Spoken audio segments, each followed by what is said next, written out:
ಹರಿ ಓಂ. ನಮಸ್ಕಾರ ಪ್ರಿಯ ವೀಕ್ಷಕರೇ, ನಾನು ನಿಮ್ಮ ವಿಶ್ವಾನಂದ ಆಚಾರ್ಯ. ಗುರು ಕರ್ಕಾಟಕ ರಾಶಿಯಲ್ಲಿ ಪ್ರವೇಶ ಆಗ್ತಿರೋದ್ರಿಂದ ಮೀನಲಗ್ನ ಜಾತಕರಿಗೆ ಗುರುವಿನ ಗೋಚಾರ ಫಲಗಳು ಯಾವ ರೀತಿ ಇರುತ್ತೆ ಅಂತ ನೋಡ್ತಾ ಹೋಗೋಣ. ವೀಕ್ಷಕರೇ, ಮೀನ ಲಗ್ನದವರಿಗೆ ಗುರು ಪಂಚಮದಲ್ಲಿ ವಿದ್ಯಾಸ್ಥಾನ, ಬುದ್ಧಿಸ್ಥಾನ, ಪುತ್ರ ಸ್ಥಾನದಲ್ಲಿ ಗುರು ಉತ್ತಮ ಆಗಿರೋದ್ರಿಂದ ಗುರುವಿನ ಅನುಗ್ರಹ ಮೀನ ಲಗ್ನ ಸಂಜಾತಕರಿಗೆ ತುಂಬಾ ಅನುಕೂಲಕರವಾಗಿ ಮಾಡುತ್ತೆ. ಈ ಒಂದು ವರ್ಷ ಗುರು ಗ್ರಹ ಹುಚ್ಚಿನಾಗಿದ್ದು ಪಂಚಮದಲ್ಲಿ ಇರೋದ್ರಿಂದ ಒಳ್ಳೆ ವಿದ್ಯೆ, ಒಳ್ಳೆ ಬುದ್ಧಿ, ಅಂದ್ರೆ ಪುತ್ರ ಸ್ಥಾನದಲ್ಲಿ ಅಂದ್ರೆ ಮಕ್ಕಳು ಯಾರು ಇರ್ತಾರೋ ಅಂತ ಮಕ್ಕಳು ನಿಮ್ಮ ಮಾತು ಕೇಳ್ತಾರೆ. ಮಕ್ಕಳಿಂದ ನಿಮ್ಗೆ ಸನ್ಮಾನ ಆಗುತ್ತೆ. ಮಕ್ಕಳು ಒಳ್ಳೆ ಮಾರ್ಕ್ಸ್ ತೆಗೆದು ವಿದ್ಯಾದಿಂದ ಏನಪ್ಪ ನಿನ್ ಮಗು ಇಷ್ಟೊಂದು ಬುದ್ಧಿವಂತನು, ಇಷ್ಟು ಚೆನ್ನಾಗಿ ಮಾರ್ಕ್ಸ್ ತೆಗೆದಿದ್ದೇನೆ ಅಂತೇಳಿ ಮಕ್ಕಳಿಂದ ಇವ್ರಿಗೆ ಹೆಸರು ಬರುತ್ತೆ. ಯಾರಿಗೆ? ಮೀನ ಲಗ್ನ ಜಾತಕದವರಿಗೆ.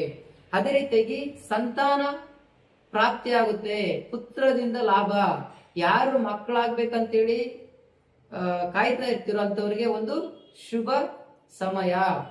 ಒಂದು ಯಾರು ನನ್ ಗಂಡು ಮಗುನೇ ಬೇಕು ಅಥವಾ ಸಂತಾನ ಬೇಕು ಅಂತೇಳಿ ಯಾರು ಅಪೇಕ್ಷೆದಲ್ಲಿ ಇರ್ತಿರೋ ಅಂತವ್ರಿಗೆ ಗುರುಗಳ ಅನುಗ್ರಹದಿಂದ ನಿಮಗೆ ಸಂತಾನ ಪ್ರಾಪ್ತಿ ಆಗ್ತದೆ. ಅದೇ ರೀತಿಯಾಗಿ ಸ್ತ್ರೀಯಿಂದ ಲಾಭ, ಸೇವಕರಿಂದ ಲಾಭ. ಸೇವಕರು ಅಂತಂದ್ರೆ ಯಾರು? ನಿಮ್ಮ ಜೊತೆಲಿ ಏನಾದ್ರೂ ಕೆಲಸ ಮಾಡ್ತಾ ಇರ್ತಾರೆ ಅಥವಾ ನೀವು ಕೆಲಸ ಮಾಡಿಸ್ತಾ ಇರ್ತೀರ ಅವ್ರ ಹತ್ರ, ಅವ್ರು ನೀವು ಹೇಳ್ದಂಗೆ ಕೇಳ್ತಾರೆ. ಅವರಿಂದ ನಿಮ್ಗೆ ಅನುಕೂಲವಾಗಿ ಸಹಾಯ ಮಾಡ್ತಾರೆ. ಅವ್ರ ಕಡೆಯಿಂದ ನಿಮ್ಗೆ ಲಾಭ ಗಳಿಸ್ತೀರಾ. ಸಾರ್ವಜನಿಕ ಕ್ಷೇತ್ರಗಳಲ್ಲಿ ಮನ್ನಣೆ ಪಡಿತೀರಾ. ನಿಮ್ಮ ಗ್ರಾಮಗಳಲ್ಲಿ ಅಥವಾ ನೀವು ಯಾವ್ದಾದ್ರು ಒಂದು ಸೋಷಿಯಲ್ ಸರ್ವಿಸ್ ಮಾಡ್ತಾ ಇದ್ರೆ ಅಥವಾ ಒಂದು ಯಾವ್ದಾದ್ರು ಸಮಾಜಮುಖಿ ಉತ್ತಮವಾದಂತ ಕಾರ್ಯಗಳು ಮಾಡ್ತಿದ್ದಾರೆ, ಅದರಿಂದ ನಿಮ್ಗೆ ಕೀರ್ತಿ ಲಭಿಸ್ತದೆ. ಅದರಿಂದ ಜನಮನ್ನಣೆ ಆಗ್ತೀರಾ. ವ್ಯವಹಾರಗಳಲ್ಲಿ ಲಾಭ ಪಡಿತೀರಾ. ಉದ್ಯೋಗದಲ್ಲಿ ಏನ್ ಕೆಲಸ ಮಾಡ್ತಿದ್ರೋ ಅಂತವ್ರಿಗೆ ಪ್ರಮೋಷನ್ಗಳಾಗ್ತದೆ. ಒಂದು ಉತ್ತಮವಾದಂತ ಸ್ಥಾನಮಾನ ನಿಮ್ಗೆ ಸಿಗುತ್ತೆ. ನೀವು ಅನ್ಕೊಂಡೇ ಇರೋದಿಲ್ಲ, ಆದ್ರೂ ಸಹ ಉದ್ಯೋಗದಲ್ಲಿ ಅಥವಾ ವ್ಯಾಪಾರಗಳಲ್ಲಿ ನೀವು ಅನ್ಕೊಂಡಿದ್ದಕ್ಕಿಂತ ಹೆಚ್ಚಿನ ಎಕ್ಸ್ಪೆಕ್ಟೇಷನ್ ಆಗಿ ಇನ್ನೊಂದು ಲಾಭಗಳಂತ ಪಡೆಯುವಂತ ಕಾರ್ಯಗಳು ತುಂಬಾ ಚೆನ್ನಾಗಿದೆ. ವಸ್ತ್ರ ಆಭರಣಗಳಂತ ಖರೀದಿ ಮಾಡುವಂತಕ್ಕಂತ ಯೋಗ ತುಂಬಾ ಚೆನ್ನಾಗಿದೆ. ಅದರಲ್ಲೂ ಮನೆ ಕಟ್ಟಂತ ಯೋಗ, ಭೂಮಿ ಖರೀದಿ ಮಾಡುವಂತ ಯೋಗ ತುಂಬಾ ಅನುಕೂಲಕರವಾಗಿದೆ.